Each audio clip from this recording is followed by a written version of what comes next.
জুবিন দা আমাৰ মাজৰ পৰা কায়িকভাৱে নোহোৱা আজি ৩৫টা দিন উকলি গ'ল আৰু যোনে যেনেকে পাৰে তেওঁক সেইধৰণে শ্ৰদ্ধাঞ্জলি জনাই আহিছে।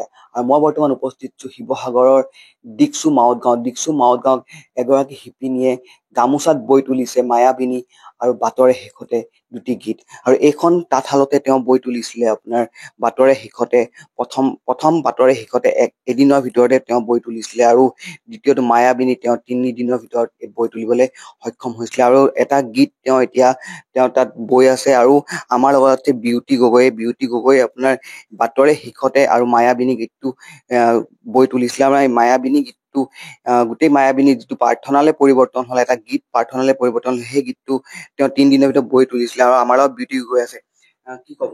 নমস্কাৰ। জুবিন দা নোহোৱা হোৱাৰ পৰা বহুত বেয়া লাগিছে। তেওঁকতো আমি জীয়াই ৰাখিবৰ বাবে মোৰ ফুলৰ চানেকি হিচাপে মোৰ গামোচাত বৈ উলিয়াইছো। মায়াবিনী গানটো ৩ দিন লাগিছে বৈ উলিয়াওতে আৰু বাটৰে শেষতে গামোচা মই 2খন বোৱা হৈছিলে। 2খনৰে এখন একেদিনাৰ ভিতৰতে বৈ উলিয়াইছো প্ৰথমখন গামোচা। ইয়াত মই পকোৱা সূতা দিগ দিয়া হৈছে আৰু বানিও বোৱা হৈছে আৰু ৰঙা আঁচুৱে বুটা বচা হৈছে। দুইখন প্ৰথম বাটৰে শেষৰে গামোচাখন একেদিনাৰ ভিতৰতে উলিয়াইছো আৰু মায়াবিনীখন 3 দিন সময় লাগিলে।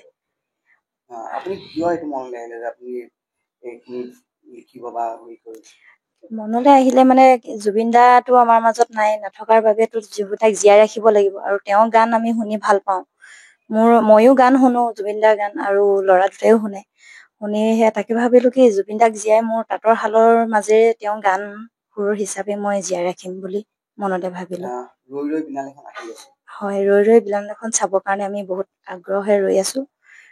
কালি তেওঁৰ ভিডিঅ'টো চাই পিনি বহুত বেয়া লাগিছে। তেওঁৰ জীৱনৰ লগত যে একেবাৰে মিল খাই গ'ল, দেখি বহুত দুখ লাগিছে। হয়, কাষত আছে কি কব? মই এই লগতে সেই গামোচাৰ লগতে জড়িত আজি বহুত দিনৰ পৰাই। এতিয়া জুবিন নোহোৱাৰ পৰা তাই মনতে ভাবিলে যে এই গামোচাত জুবিনৰ গানেৰেই যেন জুবিনক জীয়াই ৰাখিবলৈ শ্ৰদ্ধা জনাবলৈ চেষ্টা এটা কৰিছে। ভাল পাইছো আমিও যথেষ্ট। মই পুনৰবাৰ এখন দেখাব বিচাৰিছো।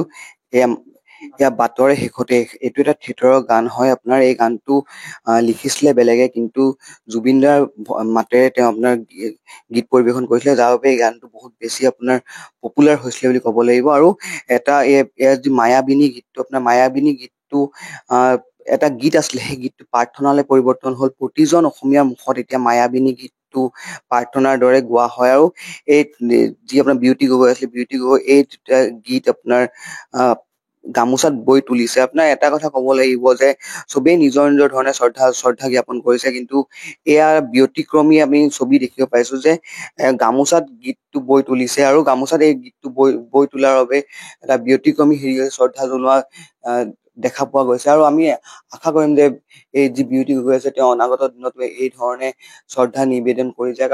আৰু যি নতুন গীতটা তেওঁ লিখি আছে, সেই গীতটো আপোনাৰ তেওঁ গৰিমা বৌক শ্ৰদ্ধা দিব বুলি জানিব পৰা গৈছে। যিকোনো খবৰৰ বাবে যোগাযোগ কৰক 7099017330 লগতে 7099017110 নম্বৰত।